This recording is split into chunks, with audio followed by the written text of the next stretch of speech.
Welcome back to the program, everybody. Welcome back to another show. Welcome back to another episode. Good morning or good afternoon to all of my viewers, listeners, and Soul Tribe family. The name of this program is called It's a Conspiracy, But It Ain't No Theory. It's a Conspiracy, But It Ain't No Theory is a nonprofit social service agency suicide prevention campaign servicing the needs of families and foster children at risk. Lending my voice to help raise awareness by soft publishing a book trilogy called Lucy's Lair. Lucy's Lair is a graphic novel based on true events following my life as a freelance artist. This program is intended to help encourage, heal, and empower survivors of cancel culture and rape culture, providing free information and evidence regarding child abuse, sexual assault, domestic violence, electronic harassment, gang-stalking, conspiracy, and true organized hate crimes against humanity, collective and covert.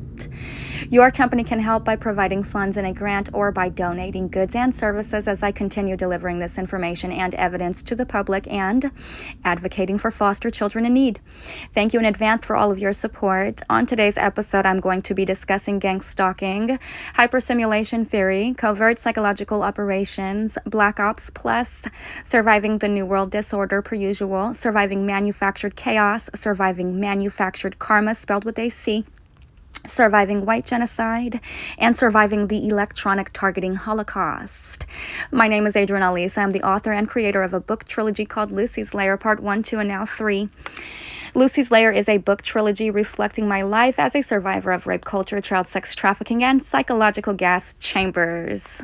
On this program, I advocate for women's rights, basic human rights, and the rights of those disabled. I also advocate on behalf of the foster children in the CPS system, orphans, single mothers, foster mothers, and those less fortunate. Targeted individuals or trafficked victims are predominantly women. 65 to 70% of targeted individuals are white American women or those who identify as such. This makes gang stalking an illegal operation or hate crime that is sexually and politically motivated towards American women and their children. This program is a dedication to the targeted individual community. The objective of the opposition or the counterintelligence program, COINTELPRO 2.0, is to subvert all of the target's potentiality, to terminate and to punish all supporters and sympathizers, to round down the target's output and audience, to marginalize the target, to eliminate connections and networking ability. All right, and so today we're going to be discussing how to spot a fake. And so you can see what a fake pretty much looks like. These are implants, and they are implanted all over the cities and towns. These are actually satanic relics, so to speak, if you will. Bear with me here. Satanic relics placed all around the towns and cities to strengthen the curse. So what you will see on the internet is a deep fake. This is all a conspiracy. This is what I've been fighting so hard to expose here on this program and working like hell to make sure that these victims ultimately get their justice and their restitutions. And that seems like an impossible mission. They themselves work these covert operations and can't even bring themselves to face the music, to face the reality of what it is that they're actually involved in. And they have to lie, and they live in a fake reality.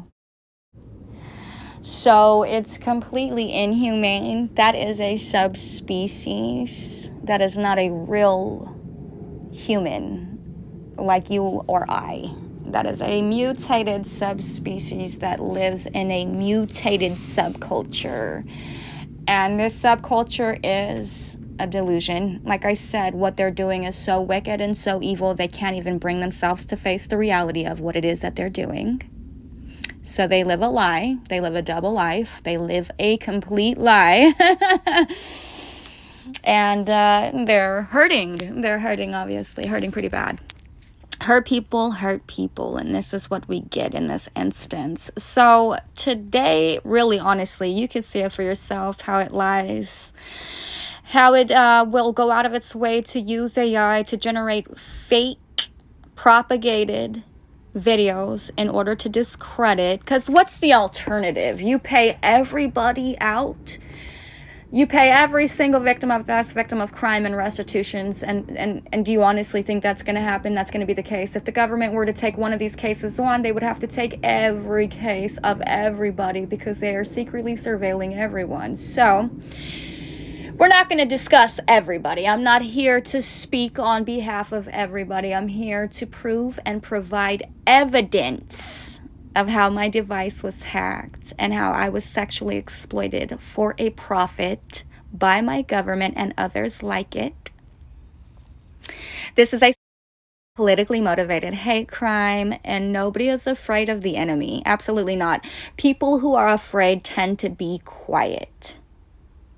So you will notice how the only time this enemy opens its mouth is to lie.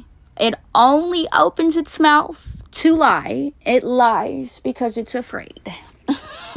As society does become more of a surveillance state, is it more difficult to distinguish people who have delusions and people who are actually telling the truth? The question of truth or falsity can be a bit misleading, because do I know whether I'm being subject to surveillance? You know, how would I know? And how would I judge that ultimately?